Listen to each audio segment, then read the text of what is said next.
Vyriausiasis Izraelio valstijos rabinas velionis Šlomo Goren pasakė, jog sandoros skrynia niekada nebuvo dingusi.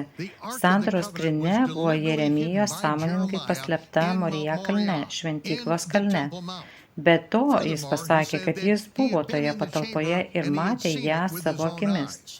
Nors sandoros skrynia ir Dovydo palapinė atrodė pradingo iš rašto puslapių tada, kai iš angliškos Biblijos 1611 karaliaus Jokūbo versijos buvo pašalinta Makabėjų knyga, iš tikrųjų ji niekur nedingo.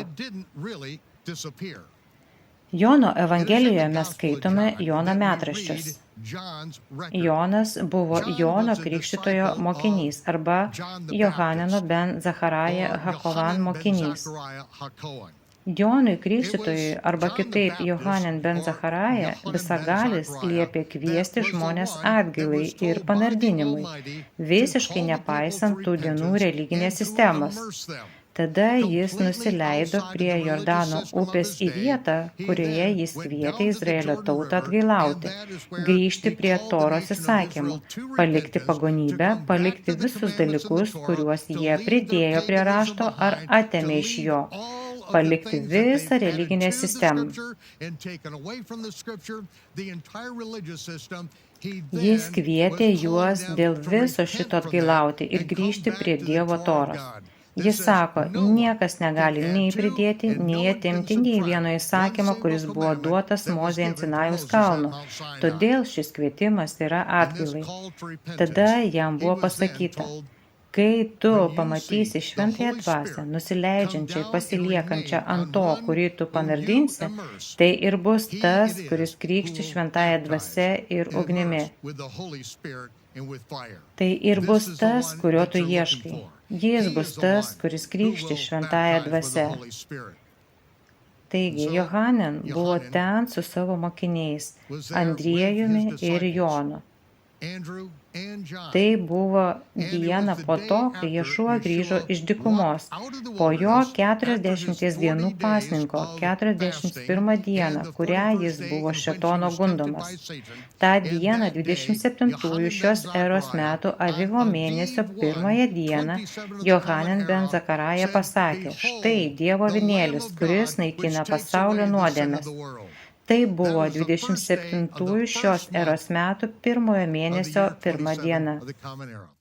483 metai ar 69 metų septynetai nuo tos dienos, kai kertant upę, 7 Artakserkso valdymo metų 1 mėnesio 1 dieną, 457 metai prieš mūsų erą, išėjome iš Babilono vergijos. Praėjus 483 metams tą dieną Ješua išeina iš dykumos ir Jonas sako, štai Dievo avinėlis, kuris naikina pasaulio nuodėmes. Tai buvo 41 diena, kada jis panardino Ješuą ir dvasia balandžio pavidalu nusileido ir pasiliko ant jo. Tada Jonas išgirdo balsą iš dangaus, kuris pasakė, balsas pasakė, šitas yra mano mylimas sūnus, kuriuo aš gėriuosi. Jono mokiniai, Andriejus ir Jonas, buvo girdėję jį pasakojant istoriją. Ir girdėjo ir galbūt matė, kada Ješua grįžo iš dykumos.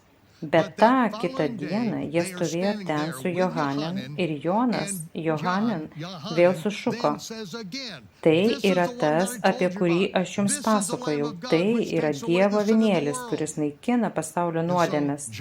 Taigi Jonas ir Andriejus priėjo prie Ješua ir paklausė, mokytojau, kur tu gyveni? Jis atsakė, ateikite ir pamatysite. Andriejus pasakė, palauk minutėlę, leisk man surasti savo brolį Simoną. Taigi jis surado Simoną, kurį Ješua tučtuojau pervadino Kefa, kadangi Ješua jau turėjo brolių vardu Simonas. Taip buvo išvengta painiavos ir neaiškumo, apie kurį Simoną jis kalbės. Ten Jonas pirmą kartą išgirdo visą šią istoriją apie tai, ką Visagalis pasakė Johanen ben Zacharaja. Ant ko tu pamatysi nusileidžiančią ir pasiliekančią šventąją dvasią, tai bus tas, kurio tu ieškai, tai bus tas, kuris krikšti šventąją dvasią ir ugnimi.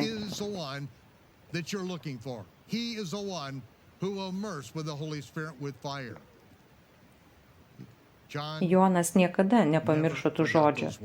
Jis buvo vienas iš artimiausių Ješuo mokinių.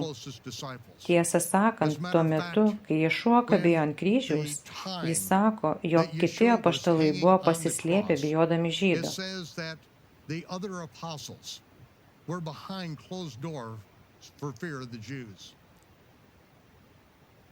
Petras jau buvo pasitraukęs, jis jau atmetė Ješuą.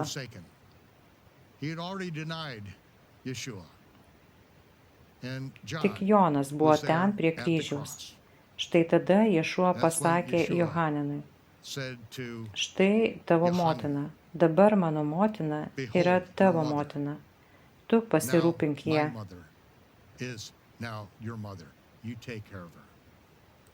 Ir jis pasakė savo motinai Mirijam, štai tavo sūnus, jis pasirūpins tavimi vietoj manęs.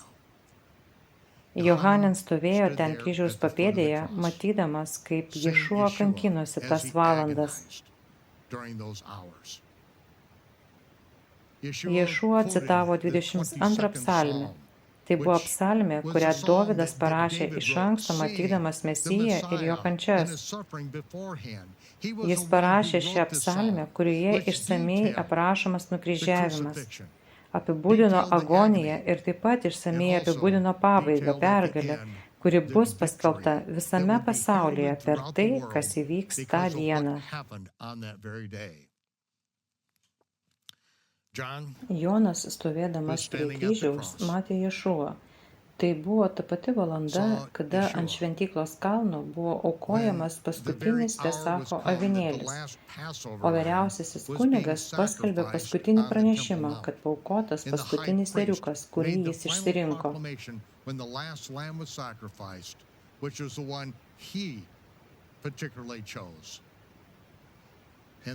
Ir vyriausiasis kunigas sušuko, atlikta.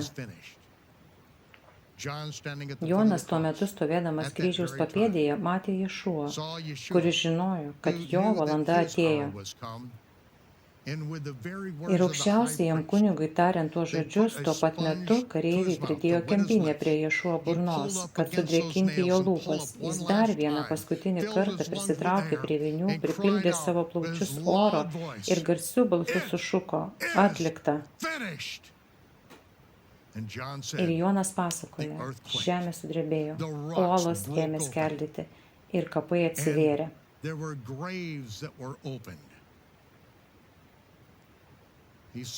Jis matė žemės drebėjimą. Jis ten stovėjo, kai žemė perplyšo kryžiaus papėdėje, ten, kur jis buvo. Tiesiai kelio vakoje jis matė, kaip žemė atsiveria, o po to matė, kaip ateina kareiviai. He watched as the soldiers came out. Ir vienas iš kareivių, paėmęs ietį, perdūrė Ješuo šoną ir iš jo ištekėjo kraujas ir vanduo. Kai Jonas tai pasakoja, pirmą kartą per 19 skyrių jis sustabdo visą pasakojimą. Ir jis pasako, ir aš, Jonas, mačiau tai. Aš liudiju, mano liudijimas yra tikras. Aš žinau, ką sakau ir žinau, kad tai tiesa. Žinau ir sakau tai jums, kad ir jūs patikėtumėte. Ką Jonas matė? Ką Jonas matė, kai žemė drebėjo, akmenys skeldėjo ir žemė atsivėrė? Jis matė Dievo dvasią balandžio pavidalu, apie kurią jam prieš metus pasakojo Johanan ben Zakaraja. Šventa dvasia balandžio pavidalu išėjo iš Ješuo ir nusileido į tą žemės drebėjimo plyšį, atsivėrusi daugiau nei 20 pėdų po žeme.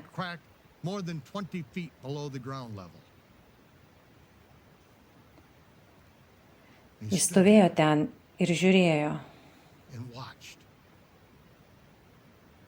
Tada, kai romėnų kariai ėjo pribaigti nukryžiuotų žmonių, nes jiems reikėjo nuimti juos nuo kryžių ir palaidoti prieš saulėlydį, kadangi su saulėlydžiu prasidėjo didysis šabatas, neraugintos duonos šventė.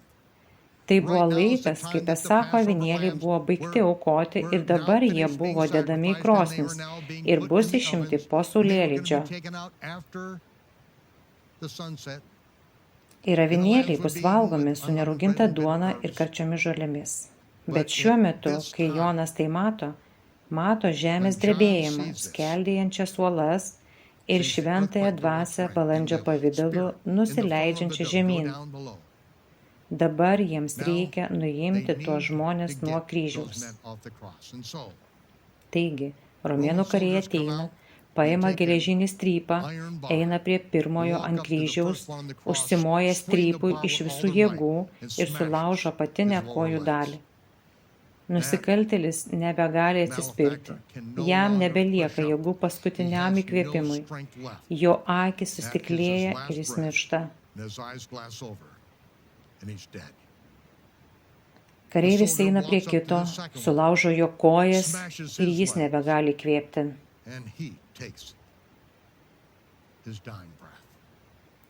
Tada jis eina prie Ješuo, pasiruošęs smogti strypų, bet nustemba, kad jis pasirodo jau miręs. O tai gali užtrukti iki savaitės, kol žmogus ant kuolo, ant kryžiaus bus nukankintas iki mirties. Taigi, vienas iš kareivių paėmė ietį ir dūrė į šoną, ir iš jo šono ištekėjo kraujas ir vanduo. Ir apie tai Jonas sako, aš mačiau tai, aš mačiau, kas nutiko, aš liudiju. Mano liudijimas yra tiesa. Aš žinau, ką aš sakau, kad tai tiesa. Ir aš sakau tiesą jums, kad ir jūs galėtumėte žinoti ir tikėti. Ką Jonas matė? 20 skyriuje jis teigia, daugelis ženklų, kuriuos Ješuo padarė savo mokinių akivaizdoje, nėra surašyti šioje knygoje, bet šie yra užrašyti. Aš užrašiau juos, kad jūs galėtumėte tikėti, jog Ješuo yra Mesijas, Dievo sūnus, ir kad tikėdami galėtumėte turėti gyvenimą per jo vardą. Ką Jonas matė? Jono laiške prieš jam gaunant apreiškimą, Ješuo Mesijo apreiškimą, 1 Jono 5 skyriuje jis sako, yra 3 liudytojai žemėje.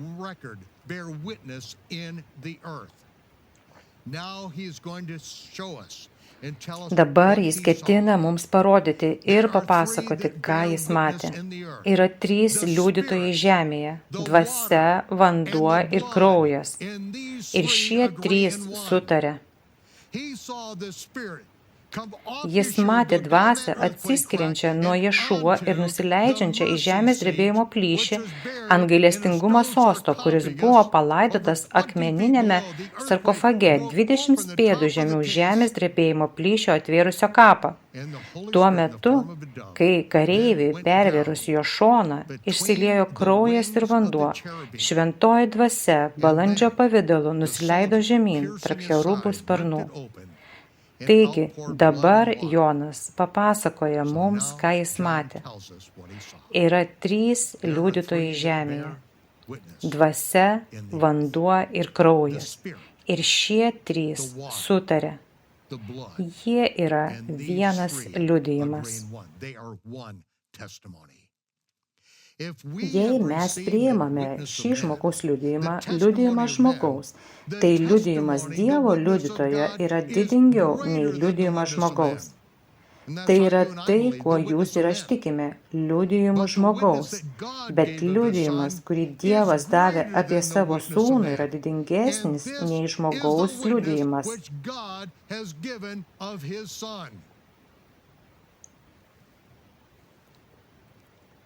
Šis yra liudijimas, kurį apie savo sūnų davė Dievas. Tai dvasia, vanduo ir kraujas. Liudijimas, kurį davė Dievas apie savo sūnų, jog tas, kuris tiki Dievo sūnų, turi liudytoją savyje. Mes neturime matyti to liudytojo, mums nereikia matyti to liudytojo, kadangi mes turime dvasią, mes turime šventą dvasią, mes turime liudytoją mumise. Todėl tie, kurie tikrai tiki, niekada jo nepaneigs, bet tie, kurie paneigia jį, niekada jo nepažinojo. Jie gali turėti religiją, jie protų suvokia, bet jie neturi šventosios dvasios. Kadangi tie, kurie tikrai tiki, tie, kurie išpažino savo lūpomis, viešpatie Ješua, tu esi karalius ir tiki savo širdise, kad Dievas prikėlė jį iš mirties, tie yra apsaugoti. Jiems yra suteikta šventosios dvasios sėkla ir jie turi liudytoją savyje.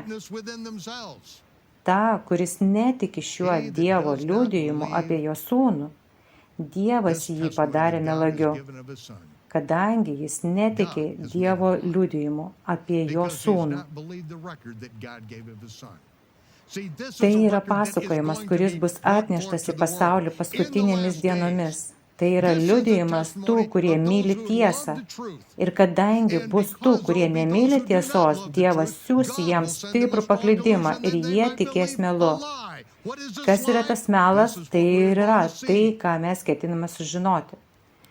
Jonas pasakoja, liudijimas yra toks, jog Dievas davė mums amžinąjį gyvenimą ir tas gyvenimas yra jo sūnuje. Ješuo kraujas buvo išlietas ant sandoros skrynios. Būtent tada mes buvom atpirkti ir už mus buvo sumokėta. Buvo atlikta, buvo užbaigta.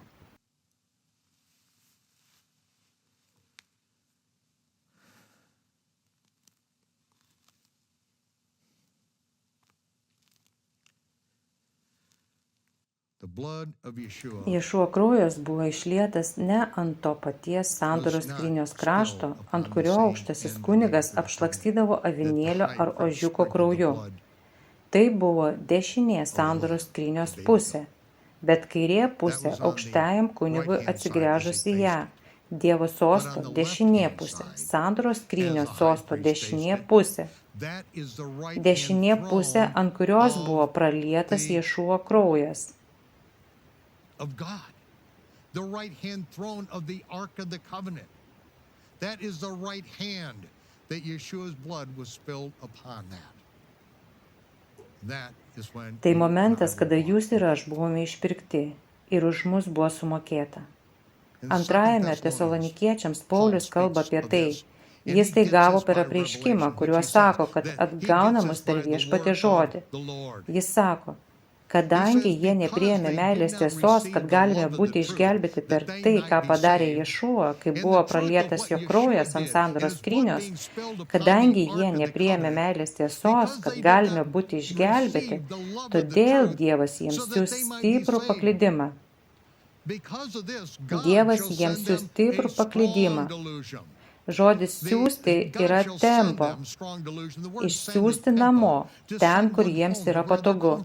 Dievas išsiųs juos namo, kur jiems yra patogu, su stipriu klaidinimu, kad jie tikėtų melu ir visi būtų pasmerkti, kurie netikėjo tiesa, bet mėgavosi neteisumu. Ir kada tai nutiks? Kada tai bus atskleista? Kada Dovydo palapinė bus atstatyta, kada sandoros skrynia bus atrasta, kada šis liudijimas, kurį Dievas atsiuntė į žemę, bus atskleistas? Tai bus tada, kada dalinis aklumas, kuris yra Izraeliui, bus patrauktas ir kai dalinis aklumas dings ir kai jie matys ir žiūrėsi tą, kurį nukryžiavo, tai bus momentas, kuris pakeis viską. Tai ne tik tai, kas prasideda per paskutiniuosius Šavuot pastaruosius 7 metus, ne tik pranašui Danieliui pasakytos sandoros patvirtinimas, bet ir Jeremijui pasakytos sandoros patvirtinimas, kad šlovės debesys vėl bus matomas.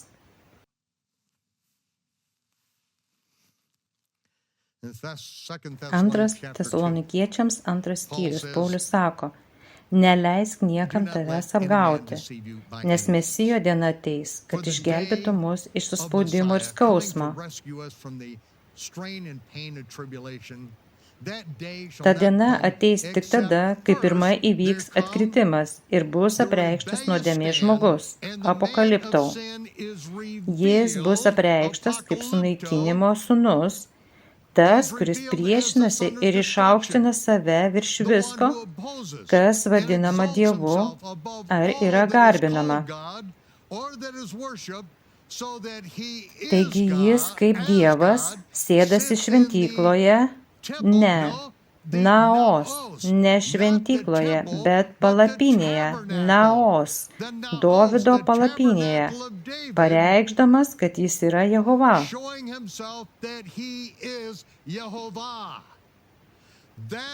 Tai nutiks pirmiausia. Tai yra naikinimo bjaurastis, pranašauta pranašo Danieliaus, pranašauta Ješuo, ir dabar Ješuo duoda tokį patį apreiškimą Pauliui.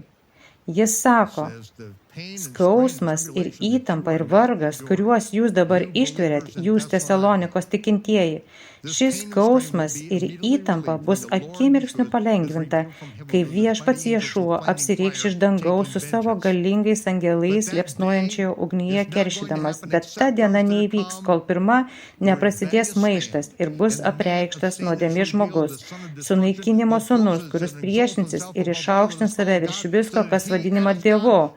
Taigi jis kaip Dievas atsisės Dovydo palapinėje ant sandoros skrynios, pareikšdamas, jog jis yra Jehova. Ir kadangi daugelis nepriims meilės tiesos, kai bus apreikšta sandoros skrynia, jie pamatys liudijimą, kurį Dievas davė apie savo sūnų. Pasibaigus 10 dienų karui, permaldavimo dieną, dvasia, vanduo ir kraujas nusileis kaip šlovės debesis, kuriame Izraelio sunaikinimas bus savaime suprantamas sprendimas.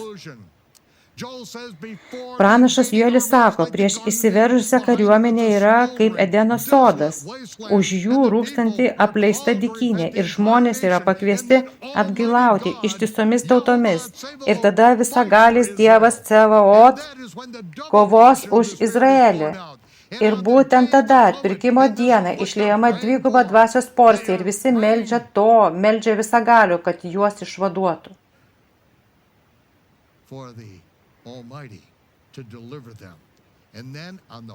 Ir tada švenčiausią metų dieną, kuri nuo neatmenamų laikų buvo skirta sandoros skrynios išnešimui, kad sandora būtų patvirtinta permaldavimo dieną, tada visagalis ne tik kovoja už Izraelį, bet ir šlovės debesis nusileidžia ir ilsisi ant sandoros skrynios tarp cherubo sparnų. Būtent tada sandora patvirtinama.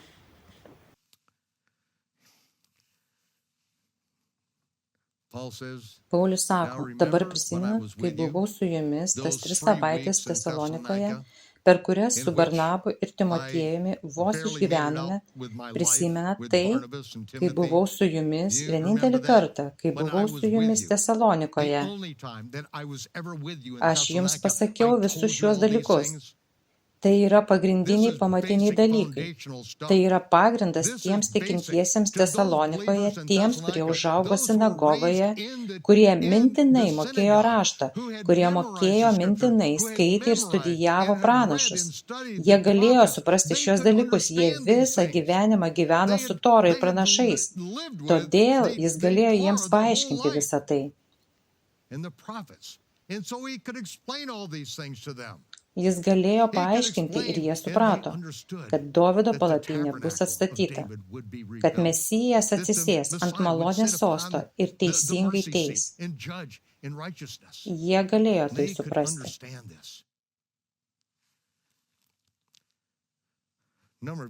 Prieš keletą metų grupė žmonių išvyko į Jeruzalę, nes norėjo patvirtinimo, kad skrynia buvo rasta. Jie nepriėmė nei vieno Rono Vaito, nei Šlomo Goreno vyriausio Izraelio valstybės rabino žodžio, nes jie tiesiog negalėjo tuo patikėti. Jie tiesiog negalėjo patikėti šią tiesą. Tai jiems buvo taip nesuvokiama, todėl jiems reikėjo patvirtinimo. Aš susitikau su jais Jeruzalėje ir jie man papasakojo, ką ketina daryti. Aš jiems pasakiau, kai sėdėjau prie stalo su Rono Vaito našle Mary Nellie White, aš pasakiau, kad aš neliesčiau jos, net nesiartinčiau 10 pėdų atstumu. Aš pasakiau, angelas pasakė Danieliui, kad jis, Mesijas, patvirtins sandorą. Jis patvirtins sandorą. Tai neturi nieko bendro su Antikristu, sudariusi žemės sandorį su Izraeliu. Ne, tai sandoros skrynios apreiškimas ir sandoros patvirtinimas, šlovės debesis arba malonės sostas. Ir Jeremijas pasakė, tai turi likti slaptoje vietoje, kol Dievas patvirtins šiuos dalykus šlovės debesies scenoje. Aš pasakiau, jokiam žmogui nevalia to padaryti. Bet jie to negirdėjo. Jie norėjo tapti žymiais.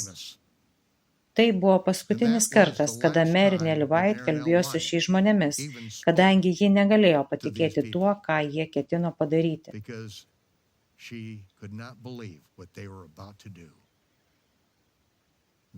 Jie ketino iškelti sandoros skrynią savo pačių jaučiais.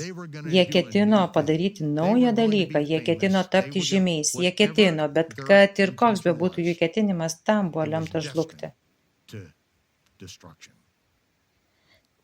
Taigi, jis, Mesijas, patvirtins sandorą.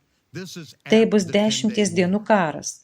Karas, kuris prasidės Joelio karu, Zacharijo termobranduolinis karas, Ezekielio karas, Izaijo karas, per kurį žus 2/3 žmonių Izraelio žemėje, o po to Izraelis, kuris bus išsibarstęs po visą pasaulį, po to vėl bus sugrąžintas į savo žemę.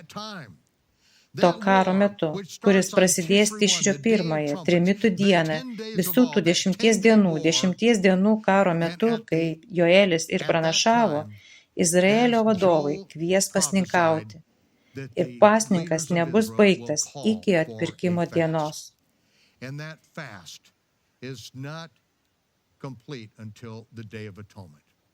Ir sandoros skrynia bus apreikšta. Tai bus sandoros patvirtinimas, tai bus Jom Kipur. Ir tada prasidės paskutinė Šavuot. Tada baigsis Izraelio dalinis aklumas, tada po 5 dienų ant šventyklos kalno prasidės palapinių šventė. Tai ne tik palapinių šventė, tai Dovydo palapinės atstatymo ant šventyklos kalno šventė, į kurią pakviečiamos 70 tautų.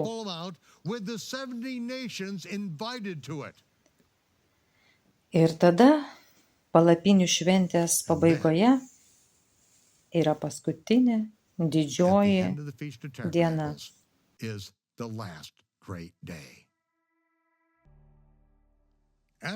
Po didžiojo karo, kurio kulminacija per Jom Kipur su sandoros patvirtinimu, tada palapinių šventės metu Dovydo palapinė bus iškelta iš uolos, kurioje ji dabar yra, ir ji bus atstatyta ant šventyklos kalno. Ten bus pakviestos 70 tautų, kaip Mozė mums pranašavo, kad per palapinių šventę bus aukojama 70 jaučių, kurie yra tautų aprūpinimui. Ir kaip sakė Amosas ir Jokūbas jam pritarė, kad pagonys tautos ateis į Izraelį ir jie bus šio Dovydo palapinės atstatymo dalis.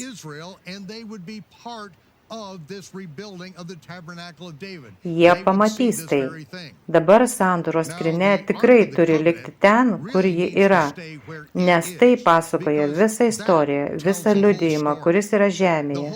Dvasia, vanduo ir kraujas. Tai, kas atsitiko, kad Izraelis suprastų, kad žiūrėtų į jį, kurį jie perverė. Jie verks, apraudos jo ir ilgėsis jo. Kaip Dovydas, taip ir Izraelio vaikai trokš, kad šlovės debesis vėl būtų virš gailestingumo sosto. Jie ilgėsis jo, norės, kad jis sugrįžtų, ir jie trokš, kad jis valdytų žemę, kaip jis pažadėjo ir kaip pažadėjo pranašai. Taigi, ant šventyklos kalno susirinks 70 tautų, o tada Hošana Rabba. paskutinę didžiąją dieną. Tada bus išlieta dviguba šventosios dvasios porcija, apie kurią kalbėjo Joelis, ir apie tai kalba Ješua. Ištroškusieji ateis pas mane ir gers, ir iš jų tekės gyvojo vandens upės. Būtent tą dieną išliejama dviguba šventosios dvasios porcija, ir tai yra 144 tūkstančiai izraelitų riba.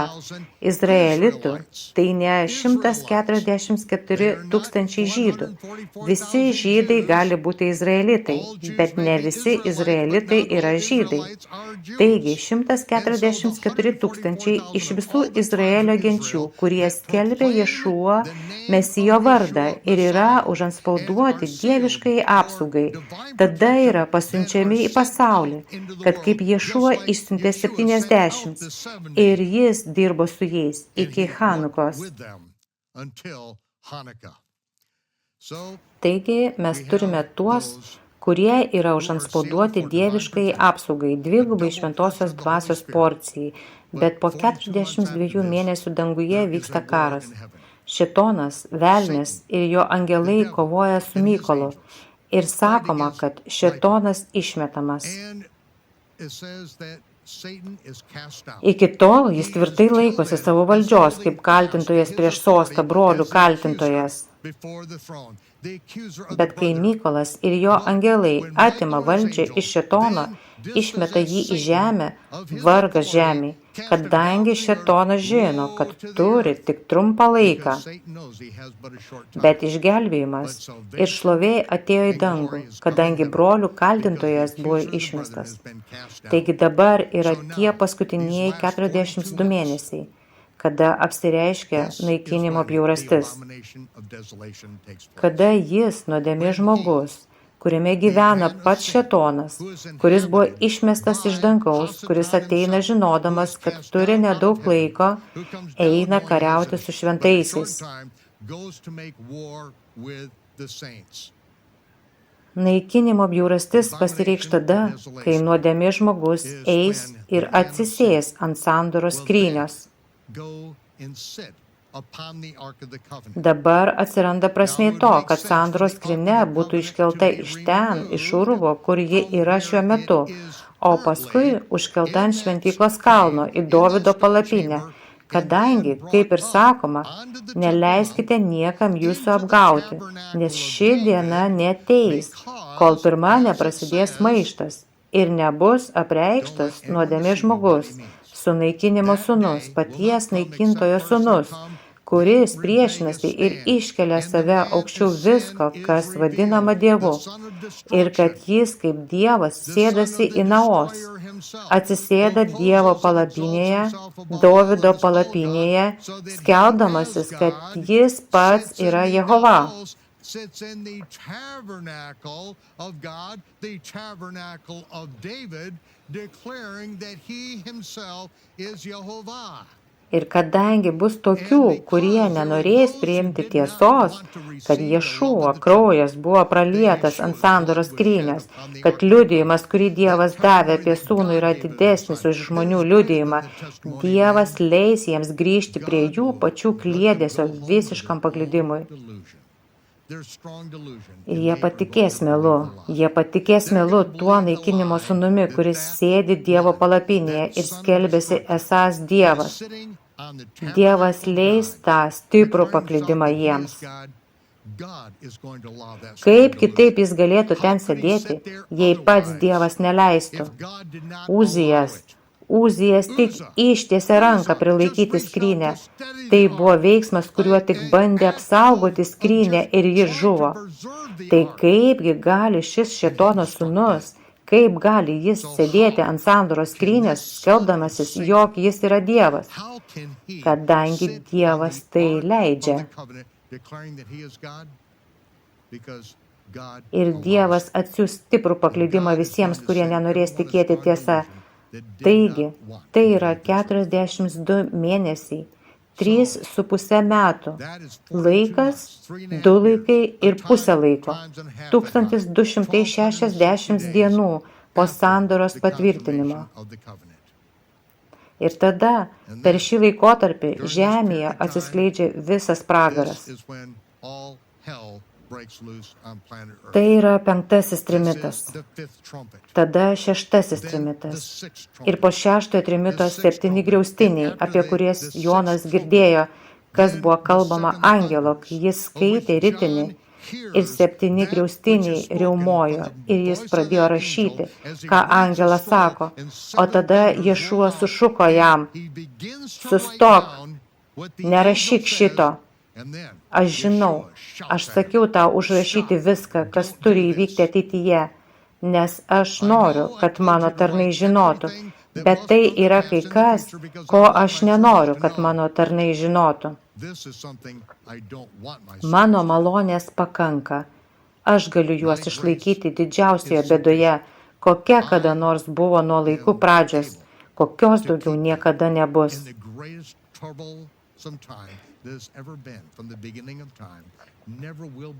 Taigi aš nenoriu, kad tai užrašytum.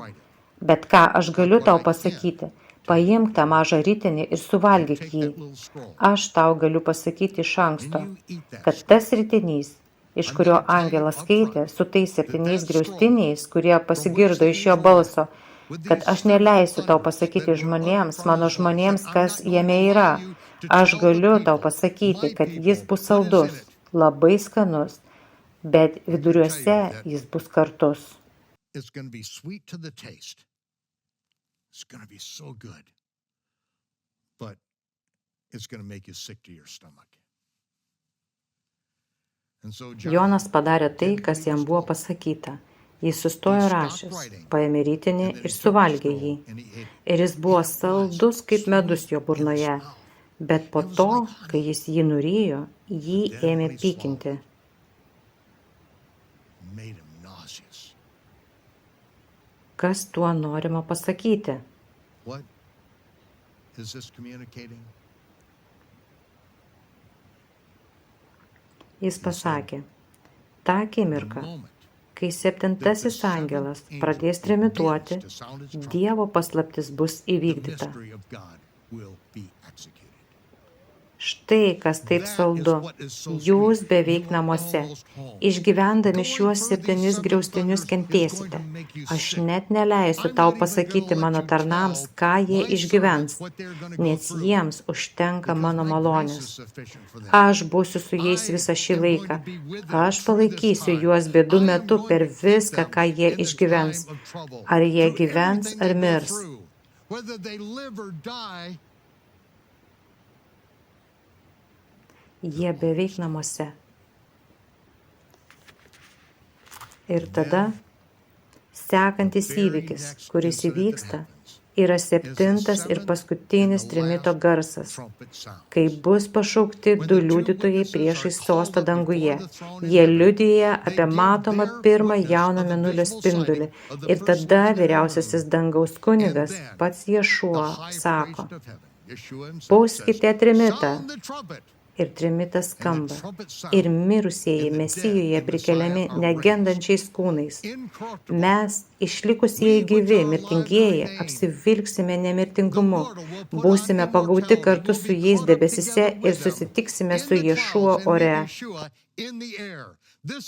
Tai diena, kai jis bus apreikštas iš dangaus su savo galybės angelais ir liepsnojančiu ugniniu kerštu, ir jis surinks mus prie ugnies ir stiklo jūros. Mums esant ant ugnies ir stiklo jūros išeina 7 angelai su Dievo rūstybė rūkstančiose rūstybės dubenyse ir jie pila jos vieną po kito pro ugnies ir stiklo jūros kraštą ant žemės gyventojų. Ir vienas iš angelų išeina ir sako, niekas neįeis į Miškaną, dangaus palapinę, kol nebus išlieti rūstybės dubenis.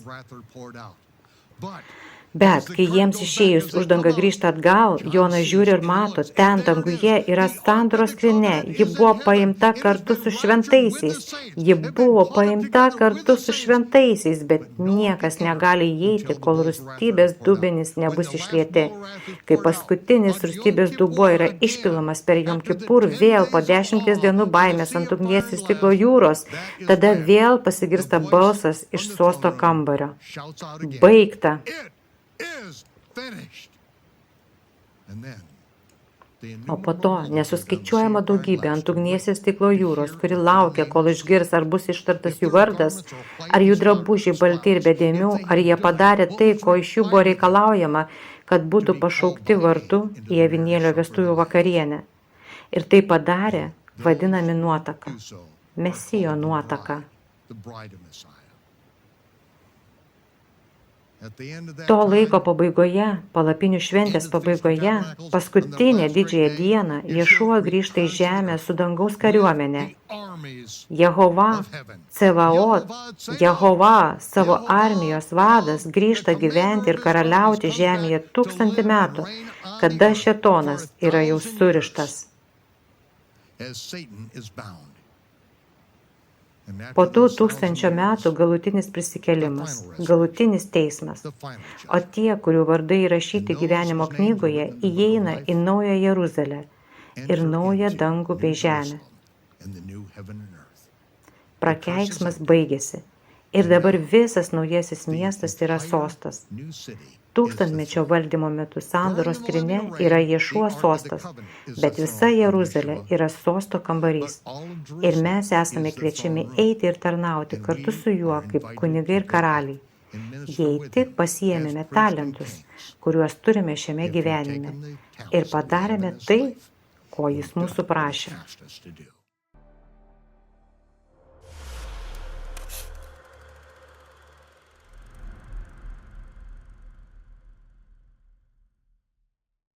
Shalom, Torah fans.